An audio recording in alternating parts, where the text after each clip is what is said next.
one of the songs I really enjoy doing, and in fact, because I keep in lockdown. Basically, I was just trying to improve my Iron Maiden pinball score, and of course, we got some really cool tracks on the pinball machine, including Rhyme of the Ancient Mariner, which we haven't done for ages, and I just love doing that song. It's the storytelling element of it is genius, and then the breakdown, the moody bit with the, you know, then into the curse it lives on in your eyes. But it just gives me goosebumps just listening to it and thinking, wow, you know, we're going to do that again one day. That's just awesome. So stuff like that. I mean, I'd love to do one or two rarities off of, you know, I mean, I'd love to do The Prisoner again.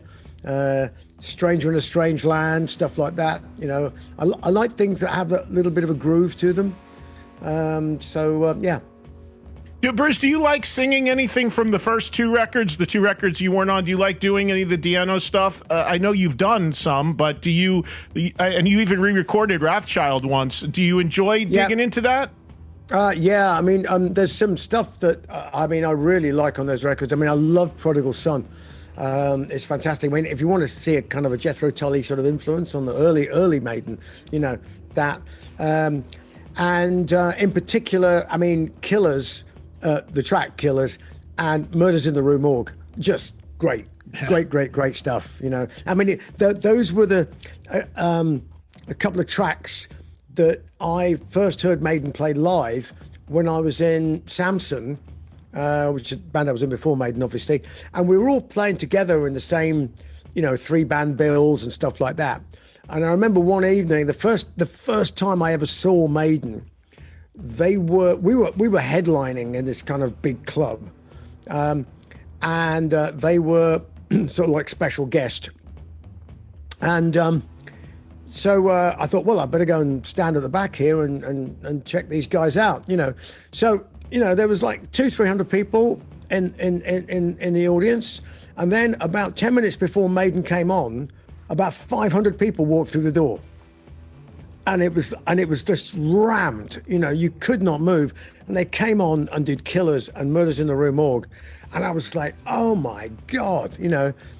I mean, I'd never seen, up to that point, I'd never seen like Deep Purple in their heyday, you know, and stuff. So I could only imagine what they did. Actually, they didn't do a whole bunch, you know, they kind of stood around apart from Richie. But in my head, that was Maiden were doing kind of what they would have been doing, you know, and it was that same level of excitement, you know. Anyway, then and I thought, wow, that's amazing. God, I'd love to sing for that band. And then at the end of the set, 500 people all left. So, and I went, oh, guys. Well, I guess we're going on to a kind of half-empty hall then. Yeah, that's food for thought, you know. Yeah. First time I saw Maiden was opening for Priest on the Killers tour in New Jersey, and right. I had gone to see Priest, and I was like, hey, who's this new band? I'll check them out. And same sort of thing. It was like, whoa, and there were some people that were there specifically for Maiden, even at that very, very early period.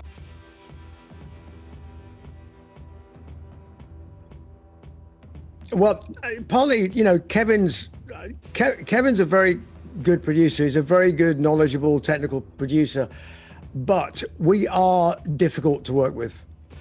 I mean, I have never worked with, I mean, I haven't worked with that many bands, but I know how I've worked with a fair number of musicians, and I know, you know, in general, how people tend to work.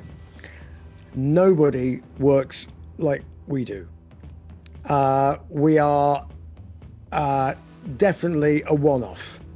You know, the way things get put together, all the funny little protocols and the little politics within the band. Not in a bad way, this is just the way it works. I imagine it's kind of the same in the Rolling Stones. I imagine the Rolling Stones, it's not like working with anybody else. It's like, you know, it's what are they doing now? It's like, well, they're the Rolling Stones. They always do that on a Thursday, you know, and they've done it for 45 years. That's what they do on a Thursday, you know, and nobody interferes with that, you know. And it's the same with us, you know. We have all these little eccentricities that we frankly, we couldn't work I don't think we could work any other way. I mean, I do albums. Obviously, I've done solo albums and things. You know, working with Roy and some great musicians. And you work in a more kind of traditional way. And Adrian's done records and works in a more traditional way. But we, as a band, need to get together and play in a big room and actually make a lot of noise and do. I mean, it's old school stuff. I mean, and when people say, yeah, you're kind of like, dinosaur rock. I'm like, yeah, it's good. It's like, yeah.